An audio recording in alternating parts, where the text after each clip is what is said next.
औज़ुबिल्लाहि मिनश्शैतानिर्रजीम बिस्मिल्लाहिर्रहमानिर्रहीम रब्बि इश्रह ली सदरी व यस्सिर ली अमरी वहलुल उक़दतम मिन लिसानी यफ़क़हू कौली। आज की हमारी जो वीडियो है वो ग़ज़वा तबूक के बारे में है। ग़ज़वा मोता भी इसको कहते हैं। तो इससे पहले मैंने ग़ज़वा हुनैन की वीडियो बनाई थी जिसमें मैंने आपको कंप्लीट वाक़या ग़ज़वा हुनैन का जो है वो बताया था। तो आज की वीडियो में हम ग़ज़वा तबूक को जो है वो डिस्कस करेंगे कि ग़ज़वा तबूक कब हुआ, कैसे हुआ, क्यों हुआ, इसके वाक़यात क्या थे, एंड रिज़ल्ट क्या निकला। तो सबसे पहले इसका हमें जो है वो बैकग्राउंड हमें पता होना चाहिए। अल्लाह के नबी सल्लल्लाहु अलैहि वसल्लम ने जो है वो रोमन एम्पायर का एक बादशाह था जिसका रोमन एम्पायर के अंडर काम कर रहा था, वो जिसका नाम था शरहबील बिन अम्र। उसको अल्लाह के नबी ने जो है वो एक ख़त लिख के भेजा हज़रत हारिस बिन उबैद के हाथ। हारिस बिन उबैद के हाथ जो है वो हाथ लिख के भेजा, उनको अपना सफ़ीर बनाया और उसको शरहबील बिन अम्र के जो है वो पास भेजा। चूँकि इस्लाम जो है जो बहुत तेज़ी से फैल रहा था।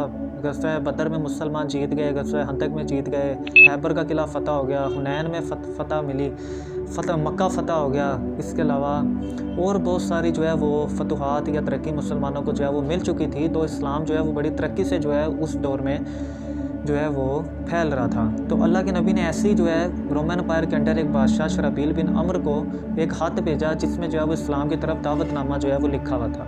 तो शरहबील बिन अम्र ने वो ख़त भी फाड़ दिया और हारिस बिन उबैद को जो है वो वहाँ पे कत्ल कर दिया, शहीद कर दिया। तो सफ़ीर का जो कत्ल है वो इस्लाम में लाने जंग होता है। तो उस वक्त जो है वो अल्लाह के नबी ने जो है वो 30,000 का जो है वो लश्कर तैयार किया और मुसलमानों को जो है वो नसीहत कर दी कि सबसे पहले तुम्हारा जो चीफ़ होगा वो ज़ैद बिन हारसा होगा, जिनके जो बेटे हैं वो उसामा बिन ज़ैद हैं। और ज़ैद बिन हारसा वो सहाबी हैं जो अल्लाह के नबी के मुंह बोले बेटे हैं और सबसे ज़्यादा लाडले हैं। तो ज़ैद बिन हारसा को तुमने अपना चीफ़ बनाना है। अगर वो शहीद हो जाएँ तो तुम जाफ़र बिन अबी तालिब उनको जो है वो तुमने अपना जो है अमीर बना लेना है। अगर जाफ़र बिन अबी तालिबा वो पर्सनैलिटी हैं, ये मौला अली के भाई हैं। फिर अल्लाह के नबी ने फरमाया अगर ये भी शहीद हो जाएँ तो तुमने अब्दुल्ला बिन रवाहा का जो है वो अपना जो है वो अमीर बना लेना है। तो अगर ये तीनों शहीद हो जाएँ तो तुमने अपनी मर्ज़ी से मुसलमानों में से किसी बंदे को अपना जो है वो अमीर चुन लेना है। तो ऐसे ही अल्लाह के नबी ने जो है ये लश्कर भेज दिया।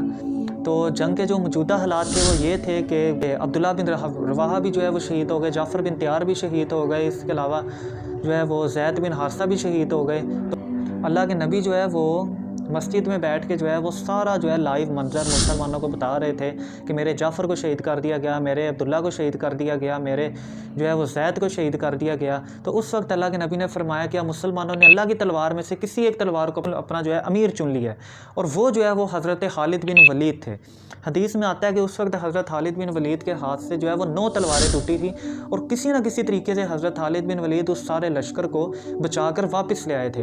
अब लड़ा क्यों नहीं गया, क्या वजह थी, क्या सूरत हाल थी? मुसलमान थे 30,000, सामने जो है वो 1.5 से 2 लाख का लश्कर था, जिसकी वजह से जो है वो मुसलमानों के बड़े बड़े लीडर भी जो है वो शहीद हो गए और मुसलमान उनका मुकाबला नहीं कर सके। बल्कि खालिद बिन वलीद जो एक बहुत ही ख़ास पर्सनैलिटी है इस्लाम में, वो एक लीडर हैं, एक जर्नैल हैं, वो आर्मी के चीफ़ भी रह चुके हैं हज़रत उमर के दौर में, हज़रत अबू बकर के दौर में। तो वो जो है उनको लेकर जो है वो किसी तरीके से वापस मदीना आ गए। मदीना आए तो अल्लाह के नबी ने जो है वो एलानिया मदीना में ऐलान किया कि इस टाइम जो है मेरे साथ जो जंग में शरीक नहीं होगा वो खुला मुनाफिक होगा। तो सारे तकरीबन सहाबा अल्लाह के नबी के साथ जो है वो रोमन एम्पायर के ख़िलाफ़ लड़ने के लिए तैयार हो गए।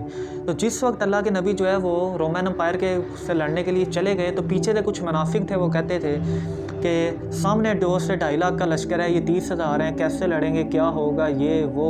ठीक है, तो उन्होंने पीछे से जो है वो मस्जिद दरार भी बना ली थी कि भाई उन्होंने तो वापस आना ही नहीं, वो तो सारे शहीद हो जाएंगे, सारे के सारे मारे जाएंगे। जहाँ पर बैठ के जो है वो साजिशें करते थे, जहाँ पे बैठ के जो है वो आने वाले इस्लाम के हालात को चलाने के मनसूबे बनाते थे कि उन्होंने बड़ा वापस आना है अब। तो अल्लाह के नबी जो है वो सहाबा को लेके, साथियों को लेके जो है वो मैदान में दाखिल हुए तो सामने जो है 1.5 से 2 लाख का लश्कर जो है वो रोमन एम्पायर का बादशाह लेके खड़ा हुआ था। उस वक्त अल्लाह ताला ने एक मौजज़ा किया था कि उनके दिलों में अल्लाह ताला ने मुसलमानों की दहशत डाल दी थी, जिसकी वजह से वो बग़ैर लड़े, बग़ैर बात किए, बग़ैर लड़े, बग़ैर कुछ भी उन्होंने नहीं किया, बग़ैर ही लड़े वहाँ से वो भाग गए, वहाँ से वो वापस चले गए। ऐसी दहशत, ऐसा खौफ, ऐसा डर उनके दिल में अल्लाह ने डाला कि वो वहाँ से वापस चले गए। तो बग़ैर लड़े ही मुसलमानों को अल्लाह ताला ने फ़तह नसीब कर दी। तो वहाँ से फिर जो है वो मुसलमान वापस आए। ٹھیک ہے۔ تو کچھ منافق آپ کو بتایا جنہوں نے مدینہ میں جو ہے وہ مسجد درار بنا لی تھی، کچھ منافق آپ صلی اللہ علیہ وسلم کے ساتھ بھی چلے گئے تھے، واپسی پہ انہوں نے آپ صلی اللہ علیہ وسلم کو قتل کرنے کا نعوذ باللہ ارادہ کیا۔ تو آپ صلی اللہ علیہ وسلم کے ساتھ حذیفہ ابن یمان اور عمار ابن یاسر آپ صلی اللہ علیہ وسلم کے ساتھ تھے، انہوں نے جو ہے آپ صلی اللہ علیہ وسلم کی جان بچائی، اور آپ صلی اللہ علیہ وسلم نے حذیفہ بن یمان کو ان 12 منافقین کے جن کو عقبہ کہا جاتا ہے ان کے نام بھی بتائے تھے کہ یہ منافقین ہیں، اسی وجہ سے حضرت حذیفہ کو رازدار رسول بھی کہا جاتا ہے۔ تو واپس آگے حضرت محمد صلی اللہ علیہ وسلم نے جو ہے دوبارہ سے مدینہ کا جو کنٹرول ہے وہ حالات ہے وہ سنبھالے تھے، اور جو مسجد درار تھی اس کو توڑا تھا، اس کو ختم کیا تھا۔ یہ اللہ کی طرف سے حکم نازل ہوا تھا کہ اس مسجد کو توڑو، اس کو ختم کرو، کیونکہ یہ مسلمانوں کے خلاف بنائی گئی تھی، اللہ کے نبی کے خلاف بنائی گئی تھی، شریعت کے اسلام کے خلاف یہ مسجد انہوں نے بنائی گئی تھی منافقین کی طرف سے۔ تو اسی حوالے سے ایک چھوٹا سا واقعہ جو ہے وہ مولا علی کا بھی ملتا ہے کہ مولا علی جو ہے وہ آپ صلی اللہ علیہ وسلم کے ساتھ جانے کی ضد کر رہے تھے غزوہ تبوک کے موقع پہ، تو آپ صلی اللہ علیہ وسلم ان کو ساتھ نہیں لے کے گئے، کیونکہ مدینہ میں بھی عورتوں اور بچوں کے اوپر کسی کو چھوڑنا تھا، ان کی دیکھ بھال کے لیے، ان کو لک آفٹر کرنے کے لیے، ان کی سیکیورٹی کے لیے، تو حضرت علی کو انہوں نے جو ہے وہ پیچھے چھوڑا تھا کہ مدینہ کے جو معاملات ہیں یہاں کے گھروں کے، یہاں کے لوگوں کے، یہاں کے بوڑھوں کے، یہاں کی عورتوں کے جو یہاں پر موجود ہیں، وہ حضرت علی تم سنبھالو گے۔ اس پہ حدیث میں آتا ہے کہ حضرت علی روئے بھی، تو آپ صلی اللہ علیہ وسلم نے فرمایا کہ تم اس بات سے خوش ہونا چاہیے تمہیں کہ تمہاری میرے ساتھ وہی نسبت ہے جو ہارون کی موسیٰ کے ساتھ اور موسیٰ کی ہارون کے ساتھ تھی، ہاں میرے بعد کوئی نبی نہیں ہے۔ اس پہ حضرت علی جو ہے وہ چپ ہو گئے۔